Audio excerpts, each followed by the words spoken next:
Namaste and good morning, everyone. Let's start the class with some prayers. Om Guru Brahma, Guru Vishnu, Guru Devo Maheshwara, Guru Sakshat Parbrahma, Tasmai Shri Guruve Namaha.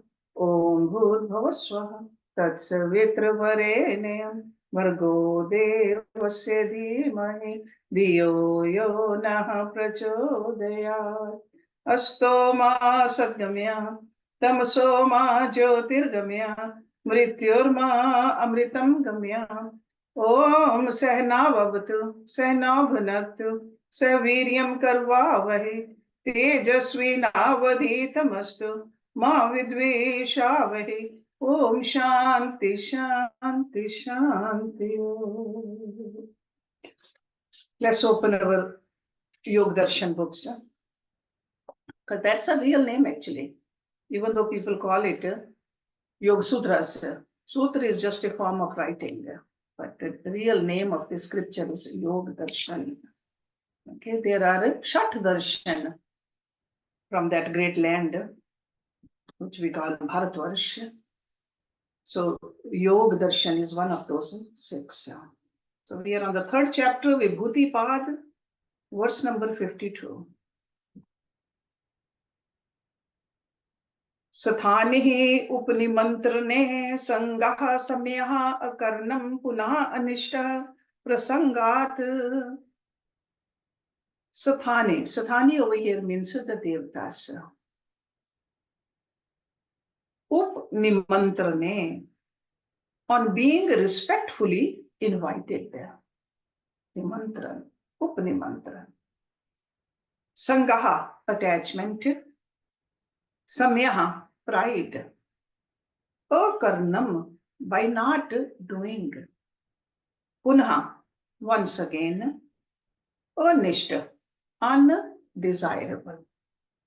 Prasangat, by revival. So on being invited by the devatas, there should be no attachment and pride, because of a revival of the undesirable. So that means when these devatas, these powerful forces, elemental forces, they are rewarding that yogi with its extraordinary power, which are called siddhis. A yogi must avoid succumbing to attachment and pride. Okay. So be careful. That's what he's saying. So over here, Rishi Patanjali is emphasizing the distractions and the pitfalls which can happen if you feel proud that, hey, I have that vibhuti now. Because we know that for a yogi to do a lot of practice, only then a yogi can reach to this level. A yogi has cultivated high purification, laser focused mind, yet there is a possibility of getting derailed because this avidya is so strong. Avidya is extremely subtle and potent. Even highly accomplished masters can fall prey to it. And we read about the stories of these great rishis falling prey to these. Ishwar alone has complete mastery over avidya. Constant refinement of vairagya and trustful surrender to Ishwar are the only means of avoiding entanglements in the snares of this mysterious power. Okay. So surrender to Ishwar, we learned that Ishwar pranidhan. So vairagya and Ishwar pranidhan. So at a practical level, avidya is outside the domain of comprehension and it's undetectable. So that's why Rishi Patanjali is warning us again now. We learned about this avidya, that the first evolute of this avidya is what? This is mine. This is what I am. Which Rishi Patanjali called asmita. You remember avidya, asmita, I amness. So again, if a yogi feels that I am powerful, then avidya has taken over. Asmita is somewhat within the range of our comprehension. Avidya is not. Our body and mind are part of Prakriti. Our sadhana is propelled by the inherent power of our body, mind, and pran shakti. And if we keep on identifying ourselves as a practitioner, our ownership over these vibhutis, we cannot rise above this avidya. We have to detach from this. So according to this sutra, the key to moving forward and reaching the state of consciousness from which there is no possibility of sliding backward is strict adherence to paravairagya. Absolute non-attachment and Ishwara pranidhan, trustful surrender to Ishwara. So that's why he's saying that on being invited by the Devatas, there should be no attachment. That is a paravairagya. Even when Devatas want to give you something, no, I don't want it. And don't feel pride either. Okay, because he says that undesirable, see, anishta, pretty strong word he is using. Anishta, undesirable, will sprout again. So these manifestations of the siddhis, we don't know how and when it's going to happen, but we got to remember these. These very great instructions he is giving us. So do not show any attachment on pride, otherwise there's a possibility of revival of the undesirable reactions. There are 4 levels of yogis. It's like according to the sadhana. I mean, they are yogis because they have attained the samadhi. The first level is called pratham kalpikaha. They are beginners in samadhi. So they have risen above the dhyana, they have reached to the samadhi, pratham kalpika. Then the second level is called madhu bhumika. Madhu means honey. A yogi who has tasted the honey of yogic power. Then third one is called pragya jyoti, who sees the light of pure consciousness. And the fourth one is atikrant bhavaniya, who becomes absolutely detached and renounces even the highest achievement. He has finished the entire course of spiritual practices. So if we think that we have a glimpse of samadhi here and there, we have reached there, no, we can slip back. We got to cultivate more and more vairagya, reach up to the parvairagya. So in different stages, the yogis are invited by authorities of higher astral planes, which are called devatas. So as a sadhak, we should exercise absolute restraint. Avoid attachment and pride. Only then we can go ahead. Only then we can reach the ultimate goal. And we want to reach to that goal where there's no return. That is atikrant bhavaniya. But if we don't take precaution, definitely consequences are there. We will slip back. It also means that when a person has any spiritual power in hand, person should first of all try to fulfill two conditions: freedom from attachment and freedom from pride. Okay? It's not only when we are getting the powers, even while we are doing the sadhana also. So freedom from attachment, freedom from pride. Because until these two conditions are fulfilled, our sadhana will not mature. So you got to keep on practicing right now. Verse number 53. kshannatatkramayoh sanyamadavivekajam jnanam. So this is about the awareness of ultimate reality. Kshanna means a moment. Tatkramayoh, it's order of succession. Kram. Sanyamat, by sanyam.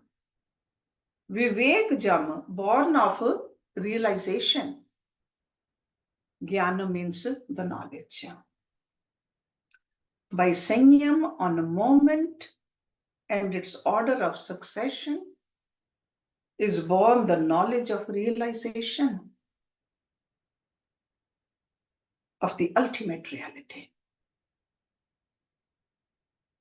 Kshanna, we have talked about this term before. Kshanna means the smallest unit of time. Kshanna, a moment. Time is a perpetual succession of moments, as we know. And sanyam is practiced on this succession of moments. And sanyam is a technical term. Dharana, dhyan, and samadhi together on one object is called sanyam. So the knowledge that arises from it is called vivek gyan. It is born of discrimination between prakriti and purush. Purush is the atma, prakriti is the nature. Everything in this manifested world, anything other than the atma and paramatma is called prakriti. So vivek is a very crucial idea when we practice, when we are sadhana. It means the correct understanding of prakriti and purusha. So vivek involves the knowledge of the absolute difference between the purusha and prakriti.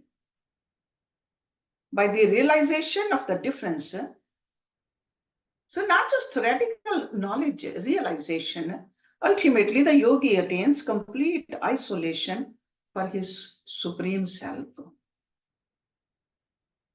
So vivekaj jnana is the knowledge born. See, ja means born. So vivekaj jnana is the knowledge born of the awareness of the ultimate reality. So it is the highest plane of superconsciousness. So to achieve this, a person should close the eyes, try to be aware of the ceaseless flow of the moment. That's what he's telling us. kshannatatkramayoh sanyamat. And practice sanyam on that flow of a moment. Or you can say that from sanyam on instants, because that moment means instant also. Instant and their sequence. See, normally what happens, our mind is either into the past or into the future. We are worried about the future, or we are fantasizing about the past also. How good the past was.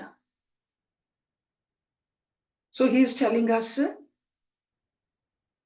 sanyam on this instant.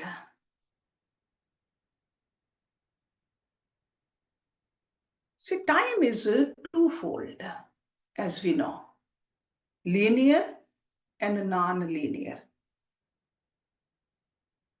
The linearity of time is a mental construct, linear. So it's like a cognition of time as seconds, minutes, hours, and as bigger units of time, like days, weeks, months, and even years. That is a series of convenience-driven mental constructs. Think about it.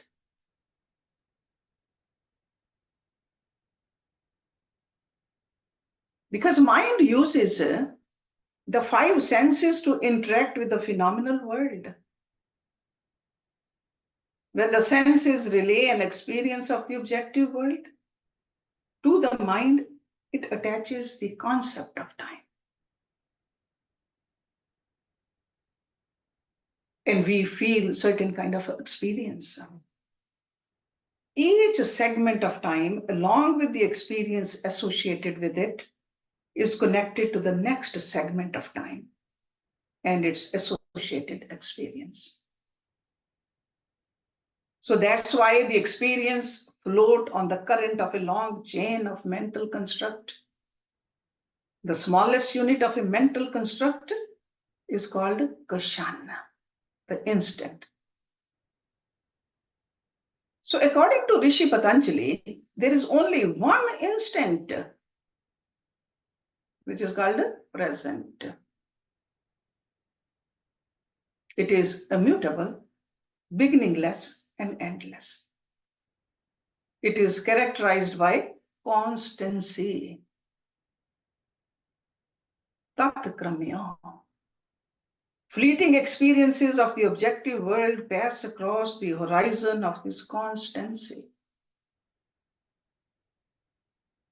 And that's why our mind remains occupied with this illusion of the appearance and disappearance of constancy.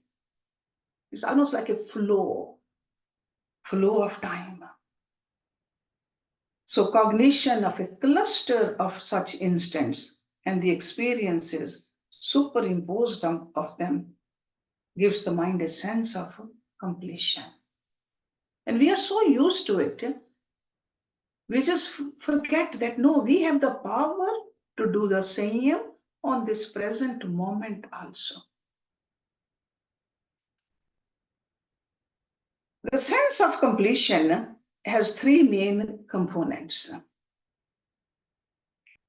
The first consists of instants. That instant is it just moves away and becomes the memory. The second component is the sense of completion. And the third portion is the anticipation of instances and associated experiences. So it's like a right now, the future, or the past. Where do we want to keep our mind? Where do we want to do the Samyama? Because all these segments of time are the product of our mind. So over here,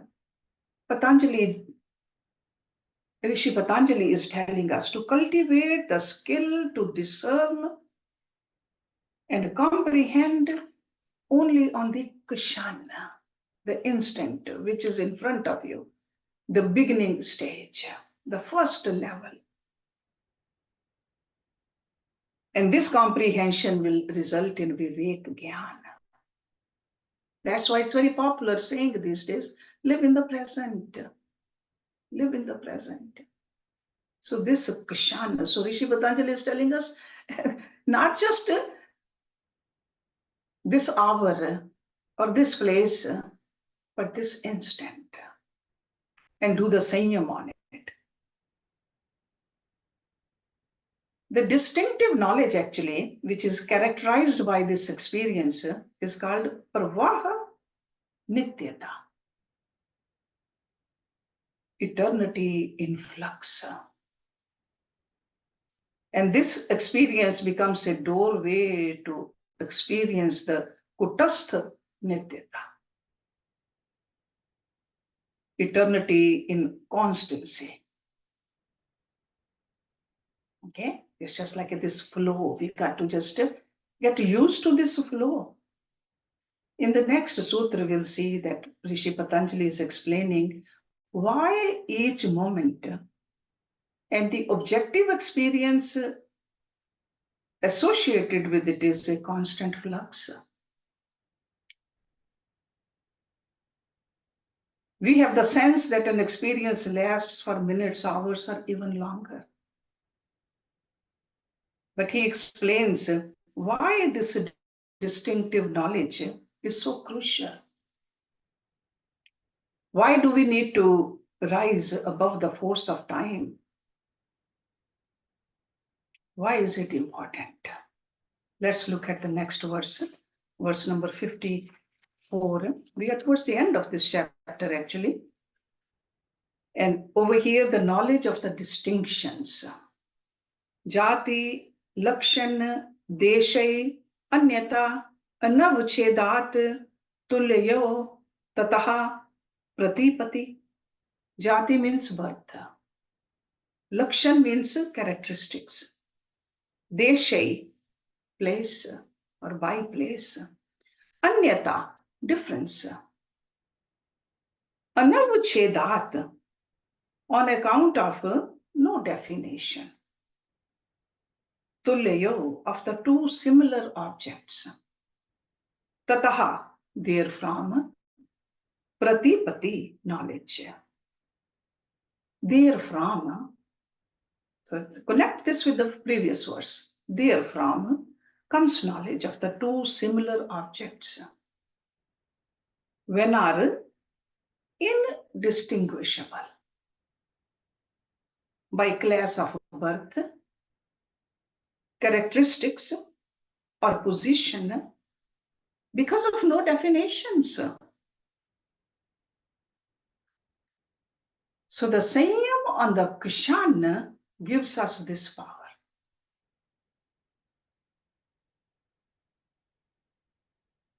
In the pond, you see so many fish. They all look alike. All the bugs look alike. But he says, with this kind of a Samyama, you can distinguish even if they look alike. So by the knowledge of ultimate reality, a person develops a faculty by which a person can make a clear distinction between two distinct states of an object. So it is by this that the previous and present and future birth and the continuity of consciousness is determined. So the characteristics, the positions, and the places of an individual change from birth to birth. But the self remains the same. So this is difficult to understand because the different objects, like bricks or the parts, are made out of mud. And ultimately they return to the same state of mud. The self, although looking different in different births, is actually one and the same. This is known through the superior consciousness. So that means with this kind of a Samyama, a yogi can know where that particular person was in the past. Because the Atma is the same. Body has changed. So through Vivekaj Gyan, the knowledge between two similar objects, which are indistinguishable by class of birth, character or position is gained. So he says that yogi can distinguish between two similar objects, but yogi can see what this person was in the past also. So various transformation taking place in the jiva. And yogi knows. So it's like knowing the substance of the matter perfectly through the Samyama on the kshanna. Because for a yogi, time is neither big nor small. Because the yogi has risen above the mind. This longer time or a smaller time, those are all constructs of our own mind. It has no beginning, no end. It is intrinsic to eternity, one pervasive and indivisible. So time transcends the notion of past, present, and future, yet the mind apprehends it as long or short.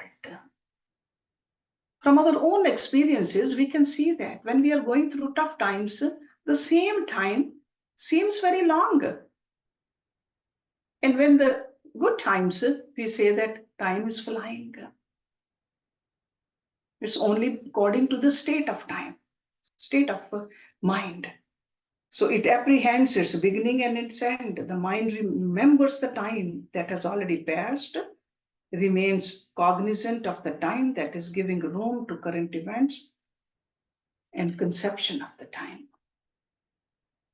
So mind perceives time in three broad categories: past, present, and future. We are familiar with these terms. So mind arbitrarily determines the beginning, middle, and end of the past, present, and future. This dimension of time is described as pravaha nityata. So it's like a constantly moving pravaha nityata, eternity in flux. It is totally imaginary actually. But it's quite real to the ordinary mind, because we all think that it is okay. It becomes okay for us. In spite of its abstract and substanceless nature, this dimension of time imbues our cognitions of the objective world. With the notion of existence, we think it does exist. Experiences begin to exist only when they fall in pravaha nityata. Why the present is experienced as more than the thinnest slice of the smallest segment of time? What causes the present to be pushed into the past? Or causes the thinnest slices of time to be perceived as the past? Think about it. Because that is the subject of this sutra. Present keep on sliding into the past.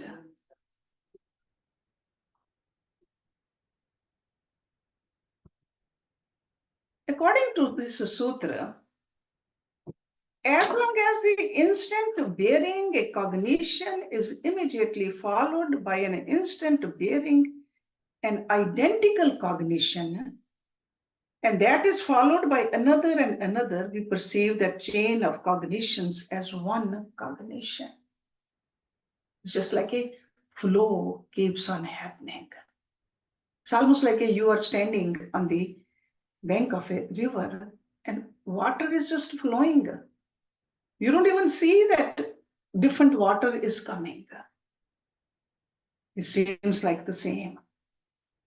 But as soon as there is an alteration, either in the common denominator or distinctive denominator or the location, the flow of identical cognitions come to an end. Okay, so same thing happening, time is flowing, but if some other cognition happens, and that water flowing, if a log comes in there, then you see the difference. The same way in our mind also, if some other cognition comes, other thought comes, then we see the change. Otherwise, it's a flux of eternity. And an ordinary mind has no capacity to detect instants, the smallest indivisible units of time, let alone comprehend the instant that serves as a bridge between one instant and the next. That's a common mind, because our mind just keeps on fluctuating. This thought, this worry, that fantasy. But on the other hand, a yogi who has attained victory over the elements, victory over the senses, and consequently is capable of entering and exploring the subtler dimensions of nature. We talked about this in the previous verses. Atoms and unmanifest prakriti, that kind of a yogi can detect and isolate an instant of time, a kshanna, and the cognition it bears from the other instants.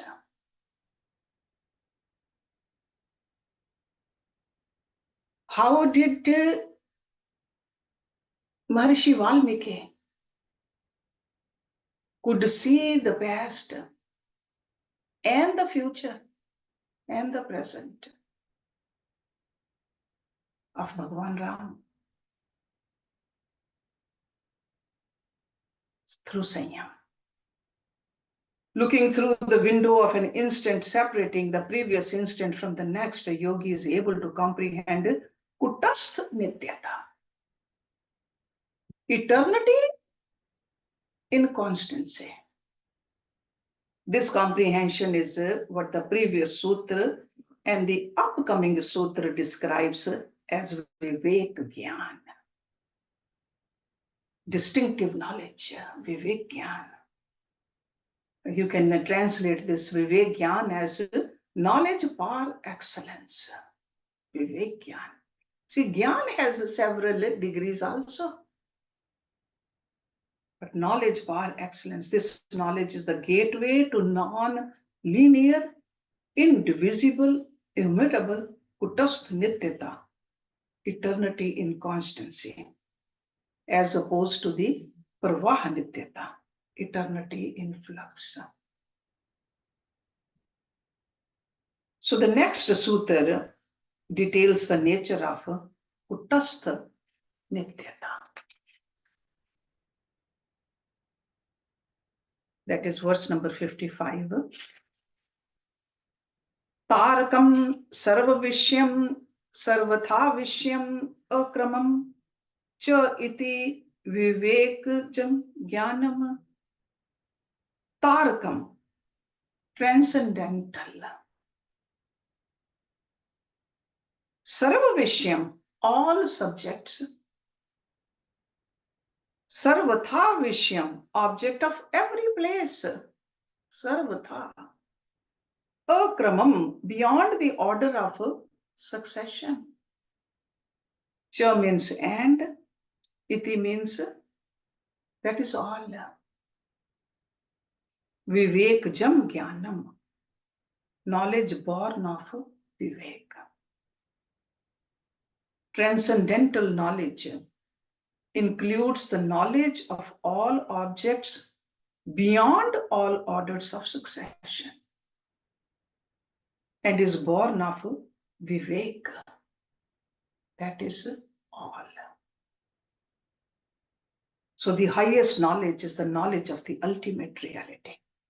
That is the highest knowledge. By attaining this stage, one crosses over the field of ordinary existence. That is why the word akram is used here. Akram. It means the knowledge by which one can cross. See, that's what transcendental is, a cross.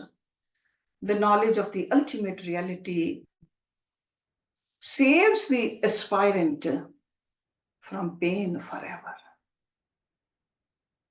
By the attainment of this knowledge, the individual self transcends the barriers of time and space. The jiva who was involved in the limitations of Maya is completely liberated on the attainment of this knowledge. So that is the beauty of this vivekajam. Okay, so we learned the kshanna, the moment, that is like an indivisible unit of time. That's another way you can understand it. Because you can divide the hour into the minutes and minutes into the seconds and seconds also into kshans. But the kshans cannot be. See, there's no broken down unit of time after kshan, like an instant. So our cognition float on the current of these indivisible instants. Instants and the experiences associated with the instants are too brief to be noticed by the mind. Our mind is designed to take cognizance of an experience only when a chain of identical experiences float. It's like on the current instant, something is floating without interruption. We can see that. So in other words, cognition of an objective experience is made of a long chain of cognitions. Each unit of cognition latches onto a continuously flowing instance. That's how the TV screen works. Okay, that all those small pictures constantly moving, and we think it's a big picture. So an ordinary mind does not have the capacity to distinguish one instant from another, or one cognition associated with an instant from another cognition. But a yogi can. So this is what he is telling us. Do the sanyama. When do the sanyama on the kshanna, you will, because we want to transcend this Maya. That is our goal as a yoga abhyasi. We are not yogis yet, but we are definitely the students of yoga. So we got to do the sanyam on the kshanna so that we can rise above this Maya and have this vivek jnana. And through this vivek jnana, we will know that ultimate reality. That's what he's saying. See, in this verse over here, when he says transcendental knowledge includes the knowledge of all objects beyond all orders of succession. So it's just like a ultimate, the highest knowledge of the knowledge, not just an ordinary knowledge, highest knowledge. So distinctive knowledge, that's another term you can use for this. Distinctive knowledge, which is called liberation. And that is not the object of anything, it's beyond a sequence. So Rishi Patanjali is calling this distinctive knowledge tarak. That is the first word in this verse number 55, tarakam, tarak. The reality that enables us to cross the realm of pravaha nityata and which can take us towards that kutastha nityata. Kutastha. Eternity in constancy. Coming to this world, living here, and departing are part of eternity in flux. To be born, grow old, and die is just a defining characteristics of this world. And transcending this characteristic, becoming established and never changing eternal truth is called eternity. A yogi fully enlightened in this distinctive knowledge is immortal. When we say Amar, that's what it is. He lives in that instant from which all instants evolve and into which all instants dissolve. So Patanjali Rishi is telling us that it is sarva vishya, inclusive of all objective experiences. Anything ever known in the past, present, and future is fully present in this knowledge. Sarva vishya. So that's why we say it's a sarva gyata. Knows the past, present, and the future. So this knowledge is also sarvatha vishya. See, first he says tarakam, then sarva vishyam, then sarvatha vishyam. So not an object of anything. It cannot be comprehended by perception, inference, or scriptural testimony. You remember in the beginning of this great scripture, we learned that mind only revolves into those, but now a yogi has transcended the mind. The mind cannot conceive it, the intellect cannot comprehend it. Even the scriptures cannot articulate it. Because the language is still finite. Finite cannot explain the infinite. So in that sense, I'm saying scriptures cannot articulate it. It is self-revealed and known by its self-born, self-contained, self-sustained effulgence. I do want to talk a little bit more about this, but today I would like to end it over here. So remember, tarakam sarva vishyam sarvatha vishyam. Try to understand these terms and try to meditate and pray and detach from this world a little.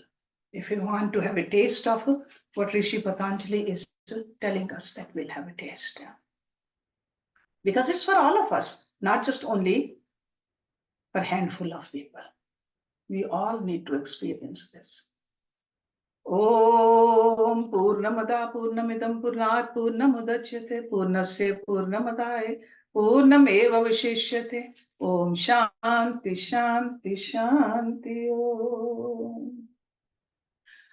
Thank you very much.